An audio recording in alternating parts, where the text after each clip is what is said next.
In today's show, we look back at the action from Thursday in the NBA, the surgery news for Devin, Vassell, Bradley Beal's hamstring injury, waiver wire trends. It's all coming up. Michael Bolton. Thanks, Josh. It's Michael Bolton here, and it's time for another episode of the Locked On Fantasy Basketball Podcast. Let's get to it. Let's get to it, indeed. You are Locked On Fantasy Basketball, your daily fantasy basketball podcast, part of the Locked On Podcast Network.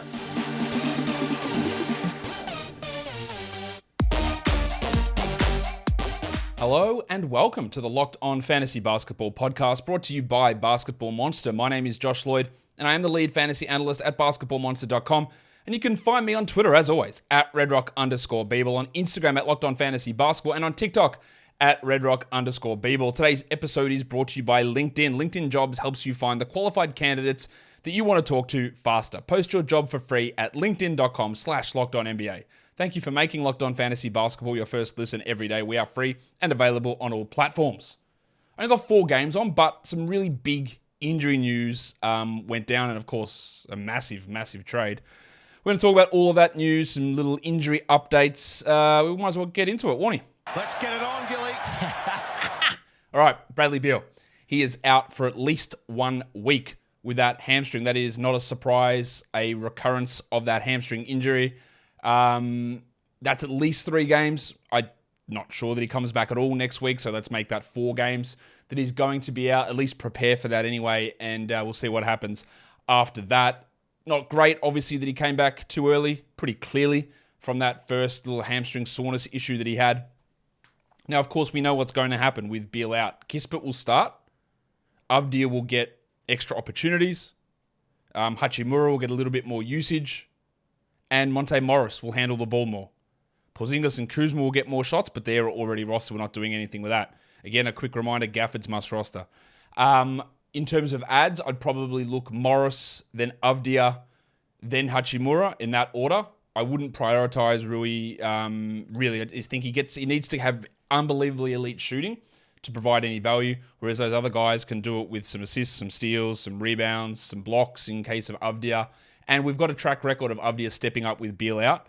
Yes, some of that was with Rui out. Rui had a couple of good games. I think he's probably more of a points league stream versus a category league stream with Beal out. Kispert's only like, say, a 14-team league guy at best if you're looking for 3-pointers. He doesn't really put it together all that often, even though he's the one who gets the start.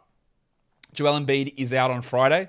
We got that updated. That's not great. Montrezl Harrell was great last game. I wouldn't expect a repeat of that, but he is streamable. But again, you've got 11 games on.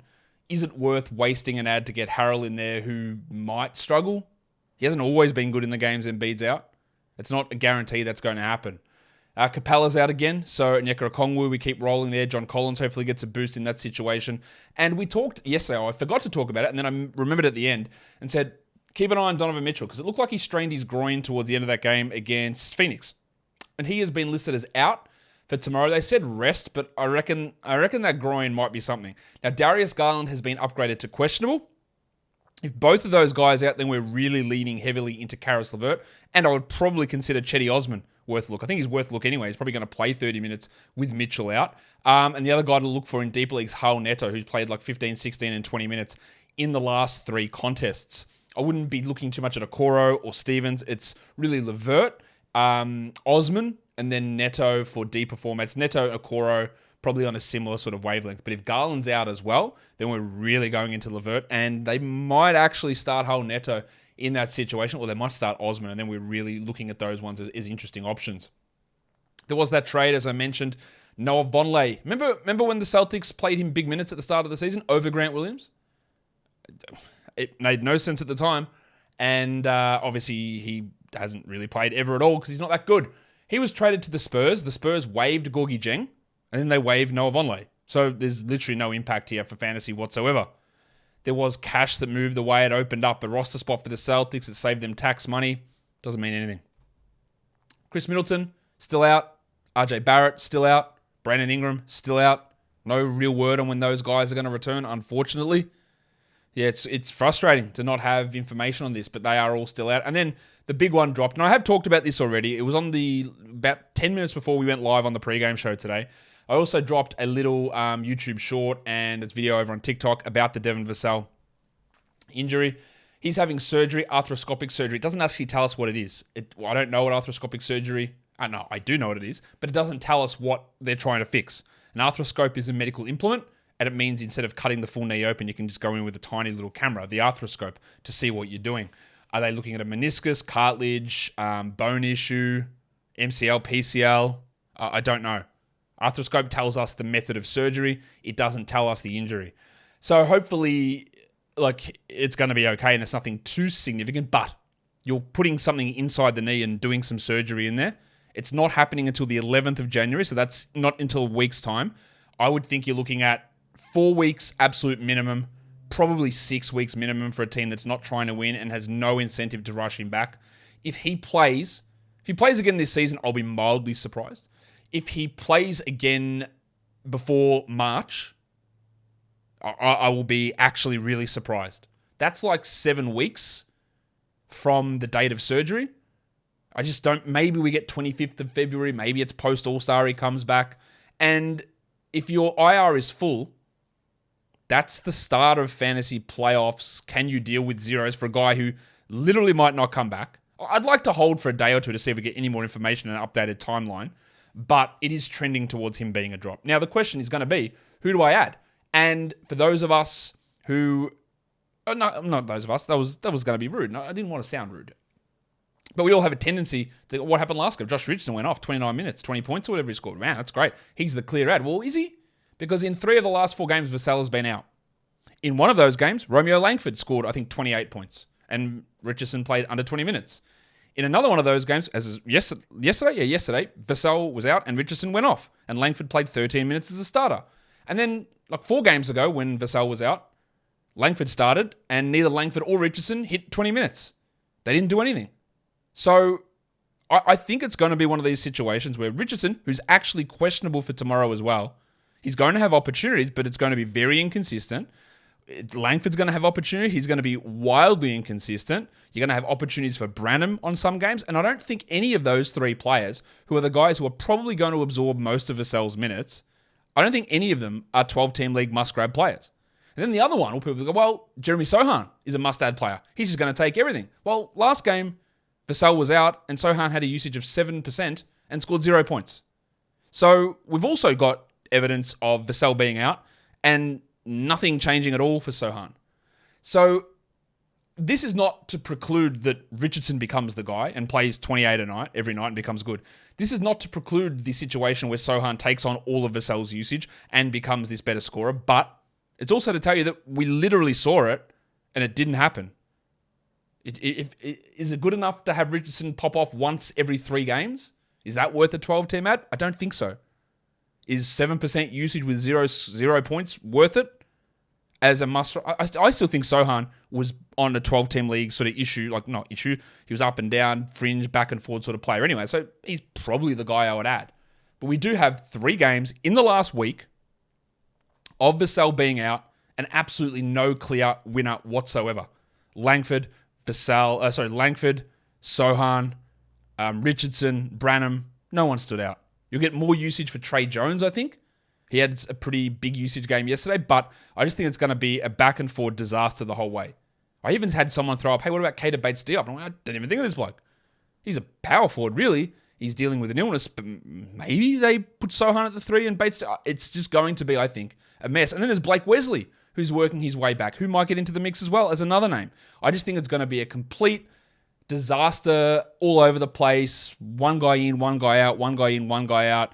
Richardson sitting games, Langford stepping up, Langford playing 30 minutes and scoring 4 points, Sohan having 20 points one game, and then 1 point on 0 of 7 shooting the next game.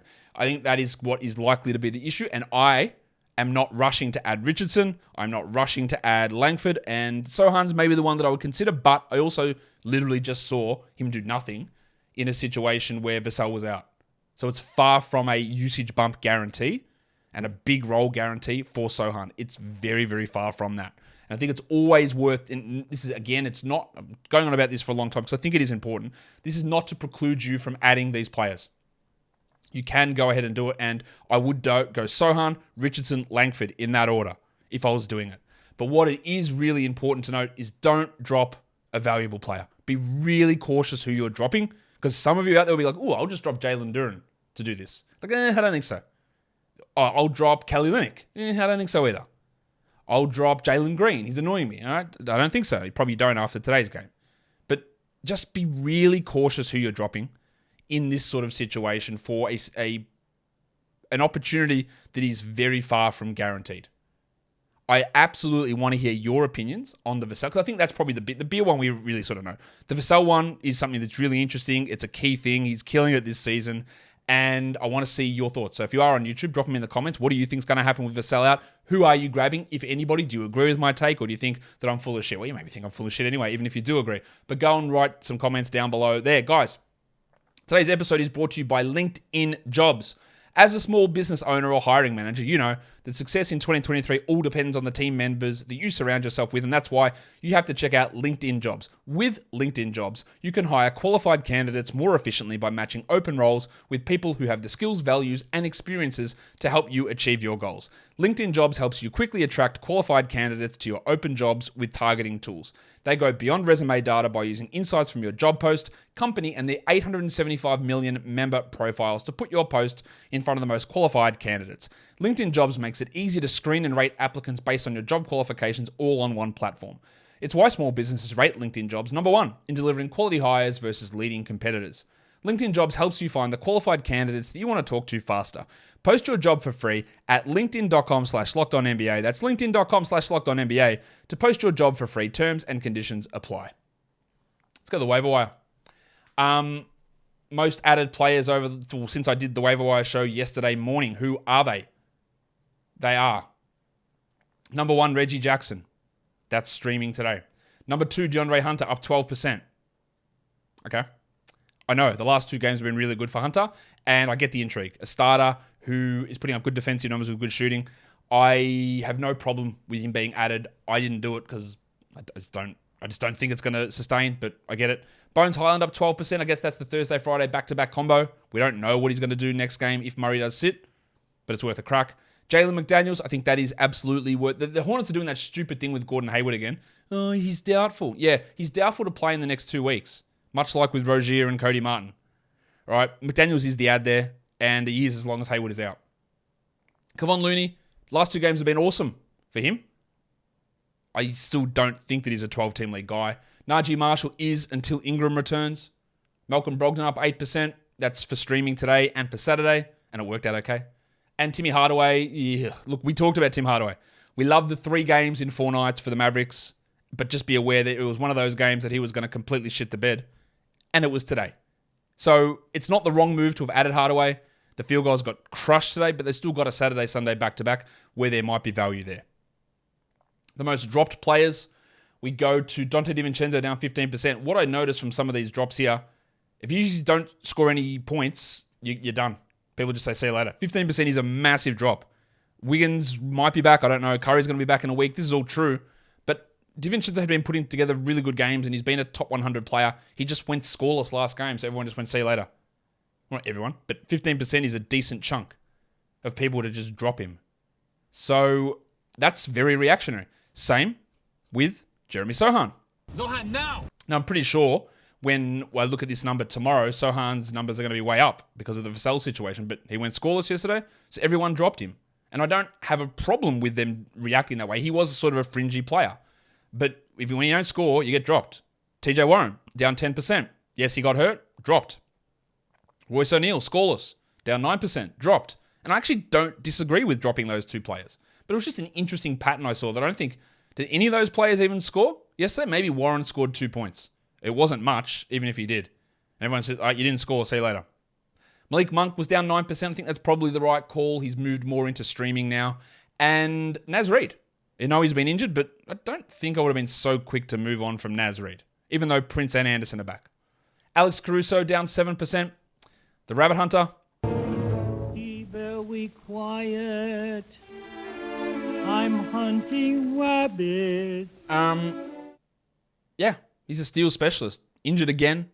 No need to hold him. And Javon Carter down 6%. Absolutely a drop. He struggled. Drew Holiday's back again tomorrow until the next time. But yeah, Carter isn't worth the hold really at all. So I agree with most of those. I just thought a little bit reactionary on DiVincenzo and on Nazareth Reed. But, not a complete disaster situation. Let's go to the recaps. First one. The Memphis Grizzlies and the Orlando Magic.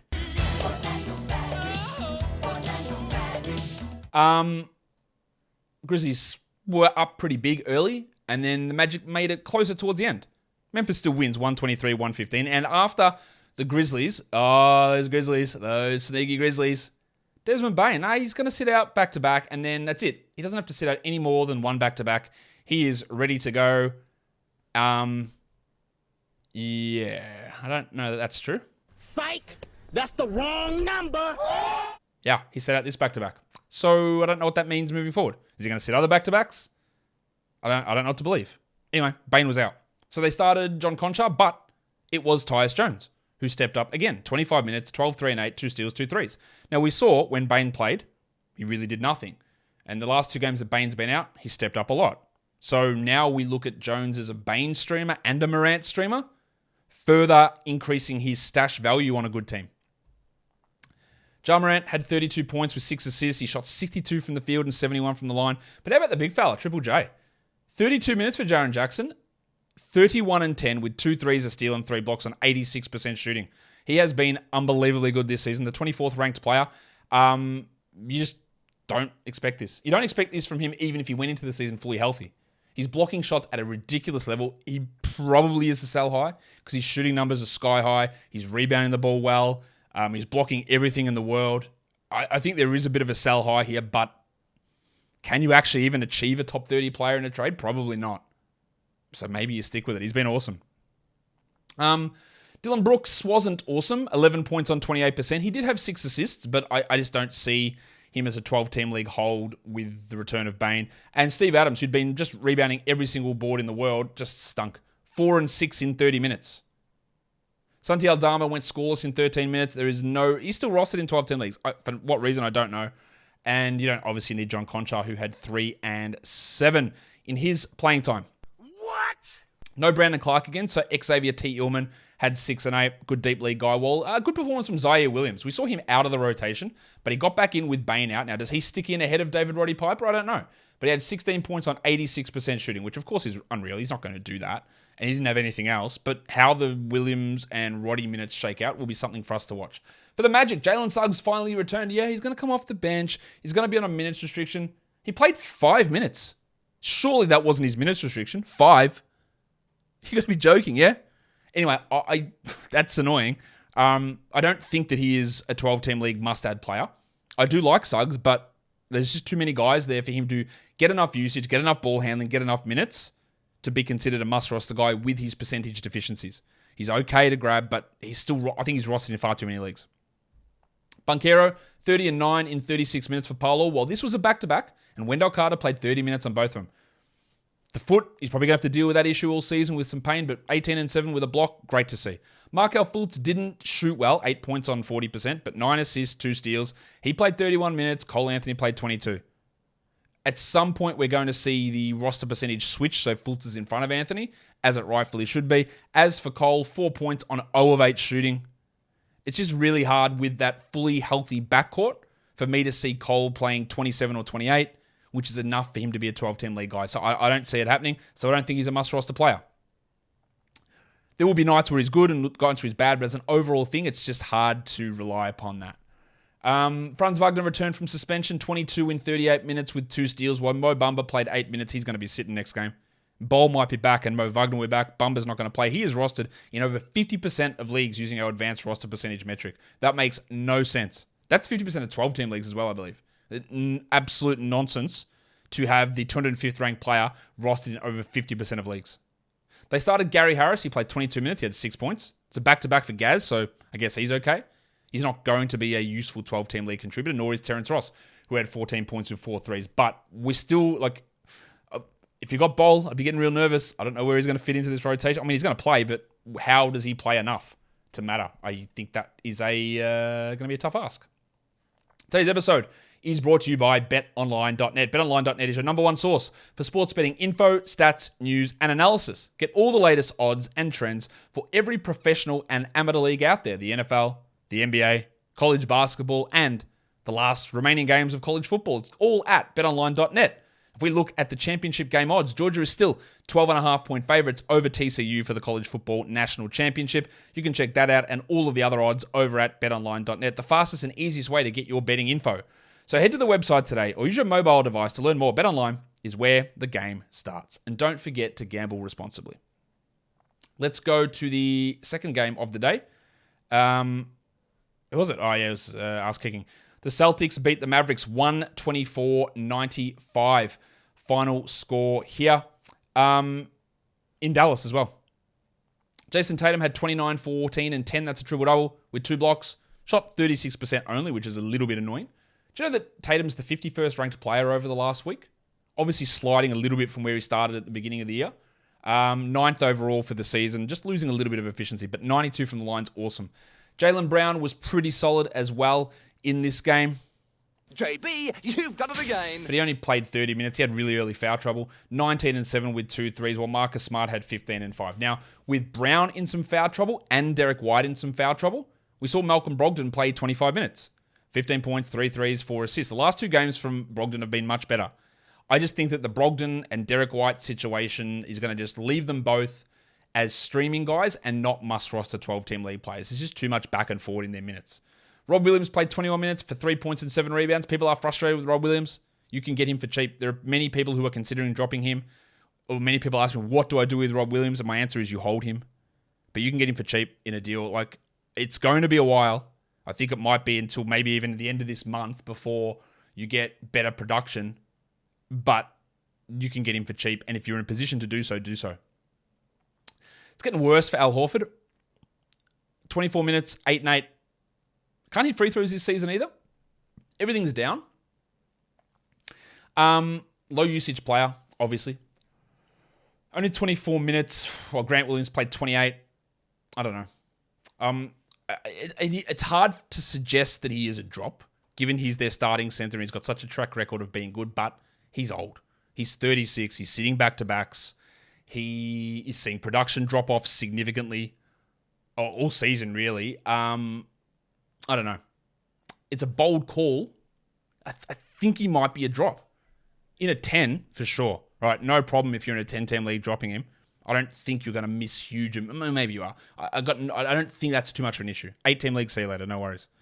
Even in a points league, he's averaging under 25 fantasy points this season. That's probably not must roster 12-team in points leagues. Category leagues, it is a little bit different, and it is going to depend how your team's set up, but things are absolutely trending the wrong way. I do think he's going to be better and bounce back, but is it enough? Like, does he bounce back? He's 190th over the last week. Does he bounce back to the 110th best player? Is that good enough? Probably not, right? It might not be worth it. It is definitely a question that I didn't think I'd have to think. I didn't think I'd ask myself this question this season, that is Horford a drop, but I am actually asking it now. And I think it's a legitimate question. Grant Williams, 12 and 4 in 28 minutes. Yeah, that's solid. I don't think he's a 12-team league guy. Back on Horford. Like, I can be stubborn with holding on to guys for too long, for sure, and maybe that's the problem here. So I'd be really cautious, and I probably wouldn't do it. I know I wouldn't go out of my way to acquire him in a trade with somebody. And if he was dropped on the waiver wire, I probably would add, though. But I'm not sure that I would. I probably would. But it isn't trending well. Like, for example, I have him projected 119th rest of the season, which is okay. It's not good. What do you think about Horford? This is a bad Luka game. He doesn't even get the stunning sound drop. It was bad for his standards. He was obviously not well. He was like coughing and spluttering and got smashed in the chest and had to have a locker room trip for a massage. 23 and 9 and 3. No defensive stats, no threes, 30% shooting, 82 from the line. Just chalk it up as a stinker. In fact, most of this team had a stinker. Christian Wood, who me and Kingy discussed on the mailbag earlier today, we said, hey, ever since he started, he's hitting like 80% of his free throws and blocking 3.5 shots a game. There's no way, right? That's just not a realistic expectation. Well, he went 2 of 3 from the line, 42% from the field, and blocked 1 shot. And 12 and 12 is still totally fine. But that's 4 straight games under 30 minutes for Christian Wood, despite starting, and no foul trouble. Yes, it was a blowout, and that probably impacted it. But that top 20 run feels really fake. I think he can be top 50, but we'll see what happens here. Dinwiddie had 18 points with 5 assists. Like, okay. While Jaden Hardy, 15 minutes, 15 points. Took the minutes away from Kemba Walker, obviously. Frank Ntilikina only played 6. McKinley Wright only played 7. I wonder if Kidd will persist or commit to him. I really doubt it. But that shot making was very interesting. And we at least want to keep an eye on it when, Kemba, remember a lot of people added Kemba in 12-team leagues. Remember that? Where he's like cooked. He's like back out of the rotation again. And that's interesting from Hardy. It's something we want to pay some attention to, I think. Let's go to the next game. Yeah, let's go to the next game. Game 3. It was the Utah Jazz and the Houston Rockets. The Jazz pull away 131-114. Let's talk about Lauri Markkanen. He was unbelievable. 49-8 with 6 triples. Not a huge amount else. 56 from the field and 100% from the line on 13 attempts. He has been unbelievable this season. He's the 18th ranked player for the year. He's top 10 over the last week. He continues to shoot at just an astonishing level. And I'm a little skeptical. I think his true shooting percentage is up 10 percentage points from last season. So it's not just about an increased role and usage. He's hitting everything. And over the last 2 weeks, he's at like 46% from 3 and I think 65 from 2, which feel like it isn't possible to continue at that level. And he's attempting 10 free throws a game when he's at, I think, 4 for the season or 5 for the season. So, look, double-digit free throw attempts here again. That has massively spiked. I think he's top 30 rest of the year. I don't think that this level is going to be a slump. Can you cash in for a top 10 player? I don't know. He's obviously performing close to it. He's right there. I think in general, the idea is just roll with it, and maybe I'm wrong. Maybe he can maintain a level of 10 plus percentage points higher than his efficiency from last season, because that's where he's at. But I would also, the likelihood of that seems low. I know he's done it for 35 games, but do you do it for another 35? It seems tough to do. Mike Conley didn't shoot well, 9 points on 30%, but he had 11 assists and his form has improved. While the man on the street, Jordan Clarkson. JordanClarkson. 19, 4, and 5 with 2 steals. Another strong game from Clarko. Remains a 12-team league guy. The Jared Vanderbilt Kessler minutes was interesting. 31 for Vanderbilt, 17 for Kessler. Jared had 15, 9, and 5 with 2 steals. Rebounds and steals. That's what Vanderbilt is. He took 1 shot. He hit it, but he took 1. Rebounds and steals is what he is. The assists were really nice. He remains like a fringe 12-team league guy. Kessler, on the other hand, played 17 minutes, had 8 and 4 with 1 steal and 2 blocks. The 2 blocks is nice. The field goal percentage is nice. You'd love him for getting a few more minutes. And I think what's interesting here is, I guess the general narrative would be Kessler's really struggled over the last week or so. Over the last week, he's ranked higher than Jared Vanderbilt. 104th versus 108th. It's not much difference, but I reckon if I just asked you without that info, who's been a better player over the last week, you'd almost undoubtedly say, if you've got Kessler, you would say definitely Vanderbilt. Maybe if you have Vanderbilt, you would say the same thing. But interestingly, that's not the case. Kelly Olynyk had some foul trouble, didn't shoot well, which has been a constant theme. He's still 161st over the last week, which isn't great, of course. But he still remains a top 80 player over the course of the season. And even though he played 21 minutes and had only 2 points, he still had 4 assists, 2 steals, and a block. So adding the peripherals, not great. I am still holding. I get if you want to drop it. And in a points league, I actually don't think he's must roster in a points league. In a 12-team points league, I don't think he's a must. In a category league, I wouldn't be dropping him. I mentioned last time the Jazz played, hey, watch out for Ochai Agbaji. I think they're going to give him rotation minutes. 18 minutes for Agbaji, 11 points with 3 threes. Looks good on the surface. There's nothing else there. 1 rebound, nothing else, and he was 80% shooting. So it's fake. The minutes might be real, but don't look at this as, see, something big's happening here for Agbaji. It's still just very, very deeply. But they took Nickeil Alexander-Walker out of the rotation and replaced him with Taylor Horton-Tucker. I don't think Horton-Tucker's it. But really what it does now is it makes that Jazz stream of trying to get someone to play 4 games, and really your only option available there was Alexander-Walker. Well, that just got dicked over, didn't it? Now I don't know what happens on that Saturday-Sunday back-to-back. Maybe Agbaji is a back-to-back stream? Do I feel good about Horton-Tucker playing in both of those? Not particularly. So, yeah, that got wrecked, didn't it? Really, really bad. I just thought Alexander-Walker was been playing well, which he had been. thought with Sexton out, he'll stay in the rotation. But no, it lasted one game, unfortunately for us. We can't do much about that. Beasley scored well, but only played 20 minutes. 19 points, 5 threes, nothing else. B still remains a good stream for that weekend. For the Rockets, while they welcome back, and we welcome back, the wild thing, Jayson Tatum. Even the wild thing's gone well. I can't do much about that. Yeah, he was back. Played 19 minutes, 11, 2 and 2 with 2 steals. Really good game. I do not believe Jayson Tatum is a 12-team league player. I don't. That is good. The steals are good. I just don't think that there is a large enough role there for him. The Rockets announcers, I've never heard so much slobbering in my life about how good it was to have Tate back. I just don't think the role is large enough for him. Even if, say, Eric Gordon goes, I think he's just going to be like a KCP level fantasy player.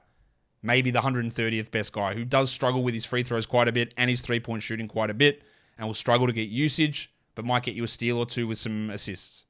He basically replaced Ty Washington. They just took the backup point guard out, rookie backup point guard who'd been playing all right, and they ran with a bench unit of Eason, Tate, and KJ Martin. Just a 4-man rotation. The guy that was such a threat to start, the vertical spacer, the lob threat, Bruno Fernando, out of the rotation. All these coaches that make the dumbest decisions.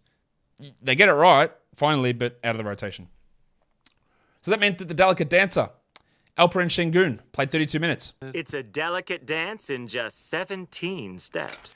I'm sorry to Stephen Silas, but the fact that Sengun was in foul trouble and you still found you amazingly found a way to play him 32 minutes instead of an absolutely asinine 5-center or 3-center rotation you've been running all season. It's just bad coaching. It's actually horrific coaching. There was no need for... Fernando did not need to play. You ran a 9-man rotation today. He could have been your 10th guy if you were so enamored with everything that he brings. Like, it's just garbage coaching. Now, as for Sengun, 20 and 14 a steal on a block. He was awesome today. I've had a lot of people, even before today, man, I'm so frustrated. What can I do with Sengun? Like literally nothing. He's a top 70 player. Like, what is everybody talking about? There's a couple of bad games in there, but calm down. It's frustrating because we know there is way more potential in what he can do. But, reactive managers. Kevin Porter bounced back 23 and 6. Didn't shoot well, nor did Jalen Green, who had 33% shooting. But 30 points for Green with 4 threes is great. And he was awesome from the line. 10 of 11 really gives you a big boost there. The struggles, though, on that shot and getting defensive stats for Jalen Green continues to be a problem. As for Tari preseason, well, he did his thing. A steal, 2 blocks, but only 20 minutes. I don't know that would he have played 20 minutes if Jabari Smith Jr. didn't get benched and in foul trouble? Smith played only 20 minutes. So Eason played 20 minutes. So if Smith plays 30, is it Tari that misses out? Is it Tate that misses out? Is it Martin that misses out? I'm going to assume it's Tari. Very hard to hold him. Impossible almost. Eric Gordon played in a back-to-back and delivered nothing as usual. 12 points, 3 threes, 31 minutes. While KJ Martin had 7 in 23 minutes. So any utility that KJ had as a streamer when Gordon sat is gone. Because Gordon's not sitting anymore, apparently. And Tate is back, and they're all going to mix and mash and get into each other's way with minutes, and they're just not worth it. Like Eason, Tate, Gordon, KJ, not 12-team league guys. There will be a push to drop Jabari Smith. I get that. In a points league, maybe I would consider it. I don't know that he's the great points league guy. I still think that this year's a bit of a slump, and I would like to hold him, but I'm getting less convinced of that. And the closer we get to fantasy playoffs, the tougher decisions you have to make. So if you do need to trade or move on, well, not even trade, no one's taking him in a trade. I get it. I, again, will be stubborn and will personally hold on. But even my projections, I don't have him projected top 100 rest of season. So maybe that's not as necessary to hold on through that sort of nonsense that's happening now. And now we do the last game of the night, which there's not really any point talking about, is there? Because the Clippers got smashed, 122-91, benched their starters at halftime. So we had Norman Powell, Terrence Mann, Amir Coffey, Luke Kennard, and Moses Brown start the second half. Brown was pretty bad in that situation. He ended up with a double-double, but got spanked and then played garbage time. I don't know what to take out of this game. Honestly, I don't think, from a Clippers point of view, I don't think there's anything that has any fantasy relevance at all, and I'm just not going to pretend that there is. Even from a Nuggets point of view, I think what we look at is, I can tell you Vlatko Čančar had 15 and 12 with a 1-1, which is really good. I can tell you that Zeke Naji played about 24 consecutive minutes and had 13 and 6. Jamal Murray had 18 points in 21 minutes. Bones Highland had 16 in 20. But what does it matter? Right? Nothing that happened in this game should change our opinion on the fantasy values of these guys. Now, both of these teams have a back-to-back tomorrow. I am staggered that Paul George played in this game. He hurt his hamstring last game. He's already hurt his hamstring this season. He came back. He did not look good. 11% shooting. And I know that everyone is going to be up in arms. The Clippers, all these guys, they never want to play. What are they doing? They're all disgraces. They're disgusting. How dare they? All right, Paul George shouldn't have played this game. There's no way he should have played this game. You don't ping your hammy or have soreness in your hammy 2 days ago and then play. It was why he played, I have no idea. All right, no reason for him to play in this game at all. Kawhi Leonard is coming off an ACL tear. I know he played 18 minutes here, but I detailed this on the show earlier this morning. Like, just because he only played 18 minutes here doesn't mean, well, he can just play 18 tomorrow. That's not really how recovery and injury plans work, I don't think. I will be flabbergasted if Kawhi plays tomorrow. I'll be pretty surprised if Paul George plays tomorrow, to be honest. Just because he played 18 today doesn't mean that he can play tomorrow. Oh, he's fine. 30 minutes tomorrow, all good. I honestly don't think that. I don't think that's how it works. I don't think that's how injury management works, recovery works. The fact that the extra stress on your body is there. Yes, he didn't play 12 more minutes of game time today, but it's not about that. It's the process. It's getting ready. It's the warm-ups. It's the stress on the joint. And then in less than 24 hours, he's out doing it again. That's the problem. And the same goes with Jamal Murray, who played 21 minutes. But I bet if Jamal Murray sits tomorrow and Kawhi doesn't, that Kawhi will cop all of the hatred for it, but not Jamal, even though they're both coming off an ACL that Jamal actually tore, I think, 2 months or a month and a half before Kawhi. So let's wait and see. I still think that the plan should be in place. If these guys were planning to sit tomorrow, they should sit tomorrow. I don't know if Paul George was planning to sit tomorrow, but I don't think the hamstring's right, and I think he shouldn't. Now, who knows? They were benched because they were bad. Then there's something clearly going wrong there because it was just an insipid performance in the first half from the Clippers, and I don't know what the problem is. And they were benched because they were shitouts. And I said, someone else give us a spark. Not that it really worked, but they actually kept it probably a little bit closer, those bench guys in the second half versus the starters. There's something wrong. But again, people are like, well, the Clippers don't care about the regular season. Well, they'd want to bloody care because they're 21-19. They're not going that well. What are they, 7th? 6th seed at the moment? A game ahead of the Blazers? Half a game ahead of the Blazers? Half a game ahead of the Suns? Half a game ahead of the Warriors? Half a game ahead of the Jazz? They're no guarantee for the playoffs at all. And they would, I'm pretty sure that they would want to make the playoffs. So I don't think that these guys are just so cavalier, or the organization is just like, well, we don't care, we're fine, just sit, don't play, we don't need you to play. But that seems to be the attitude that people think that they have, and I just don't agree with that. I'd love to see anyone watching this or listening, how many games do you think Kawhi has played since he last played a back-to-back? What do you think the answer is? How long has it been since Kawhi played a back-to-back? When do you think how many games has it been since he last played a back-to-back? What do you think the answer is to that? I'll tell you the answer. It's 24 games. He last played a back-to-back 24 games ago. Yes, he missed a whole season in there with a torn ACL, obviously. But he played a back-to-back in April of the 2020-2021 season. So, again, people act like it's been 10 years and he never plays. He literally did. And then he tore his ACL. So now, obviously, there's the recovery process from that. But I already know what the narrative is around this, but I'll be very intrigued to see what happens if Murray sits tomorrow or versus Kawhi and PG and how people receive that.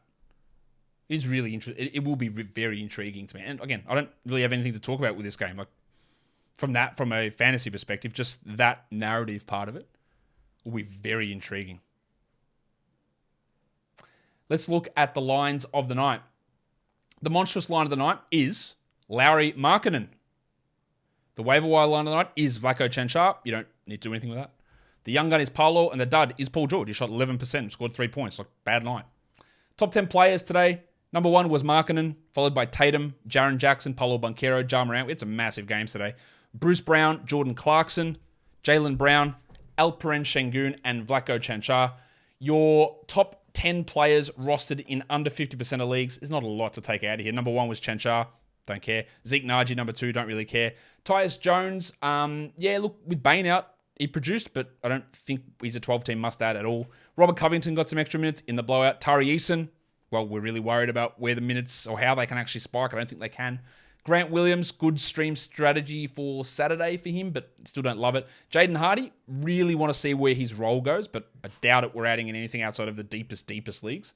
The Wild thing, Jayson Tatum, encouraging return. I still think he's a 14-team league player. Rudy Gay and Dwight Powell, very, very little to see with those guys.